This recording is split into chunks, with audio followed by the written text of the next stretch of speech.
ক্ষমতা দখল করেছে, তার কোনো জনগণের ম্যান্ডেট নাই, সাংবিধানিক ভিত্তি নাই, আইনগত ভিত্তি নাই। আর সে দেয় আমার বিরুদ্ধে রাষ্ট্রদ্রোহী মামলা, যে রাষ্ট্রদ্রোহী কাজ করেছে সংবিধানের সাথে খ অনুযায়ী, সেই হচ্ছে সবচেয়ে বড় অপরাধী।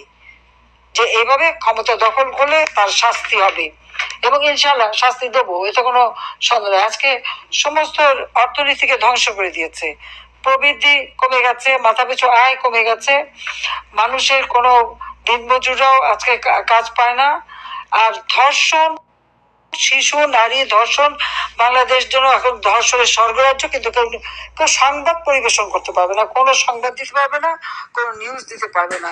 যে নিউজ দিতে যাবে, যে সংবাদ পরিবেশন করবে, তার বিরুদ্ধে ব্যবস্থা নেবে। সেখানে তার এজেন্ট বসানো আছে। এই যে কত এজেন্ট পালে, এটাই হলো সব থেকে বড় কথা। যে এইভাবেই